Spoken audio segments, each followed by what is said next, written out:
Are you prepared for a collapse? If it happened today, would you be ready? In an uncertain world, it's paramount to be prepared for any potential collapse. Whether it's a natural disaster, economic downturn, or societal unrest, readiness can make the difference between survival and calamity. Yet, even the most prepared among us can falter, making critical mistakes when the chips are down. Today, we'll explore these pitfalls to help you become more resilient. Let's dive into the top 10 critical mistakes preppers make after a collapse. The first mistake is underestimating the importance of skills. Now imagine having a stockpile of resources but not knowing how to use them effectively. It's like having a library of books but not knowing how to read.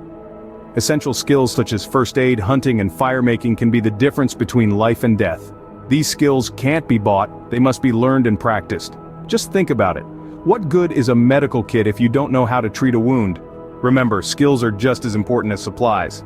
The second mistake is neglecting physical fitness. In a survival situation, physical strength and endurance can make a difference between life and death.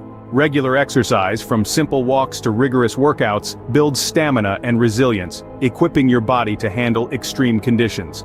A healthy diet is equally important, providing the nutrients needed for energy and recovery. Remember, your body is your primary tool for survival. If it's not in top shape, your chances of surviving diminish. Physical fitness is a key factor in survival. The third mistake is poor planning. It's crucial to have a well-thought-out strategy in place, including contingencies. Picture this. You've stored enough food and supplies, but what if your safe house is compromised? Without a solid plan B, you're left scrambling. Remember, failing to plan is planning to fail. It's like going on a road trip without a map. You wouldn't do that, would you? So don't overlook the power of good planning.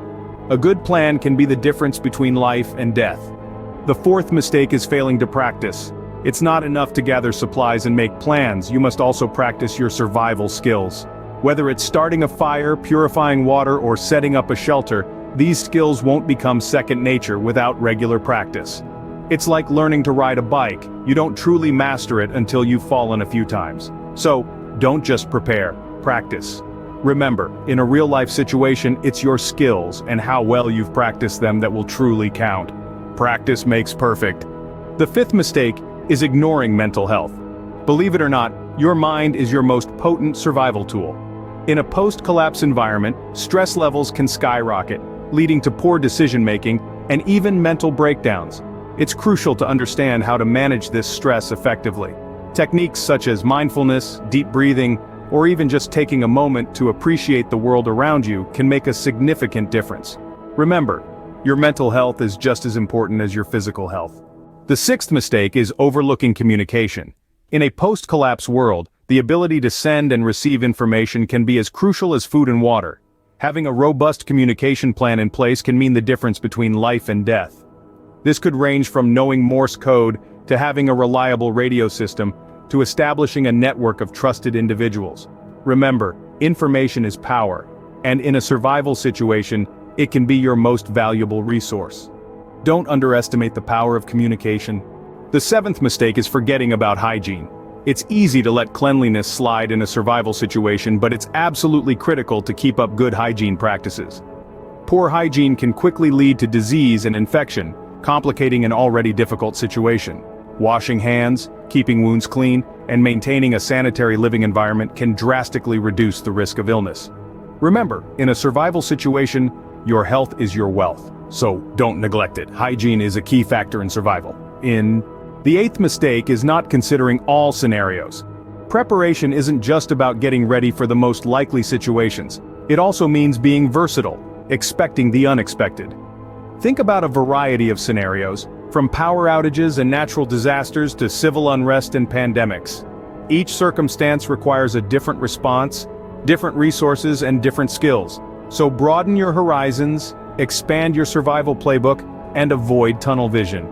Remember, the unexpected often happens when we least expect it.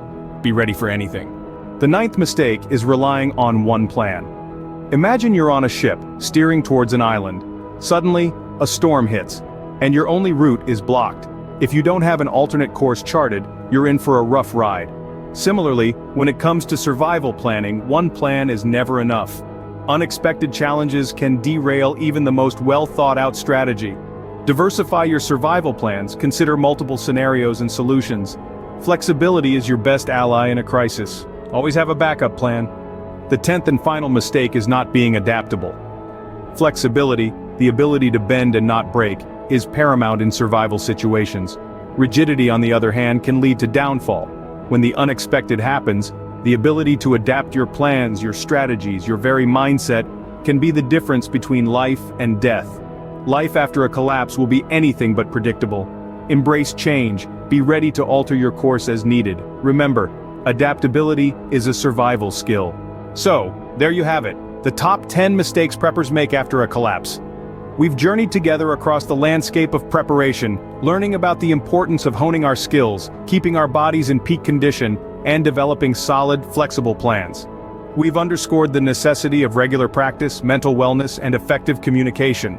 We've also discussed the significance of maintaining hygiene, considering all possible scenarios, and the peril of relying on a single plan. Remember, adaptability is key. It's not just about having a stockpile of supplies, it's about being able to adjust, to adapt, to think on your feet when circumstances change. It's about having the skills, the knowledge, and the mindset to survive whatever comes your way. So, stay vigilant, keep learning, and most importantly, keep preparing.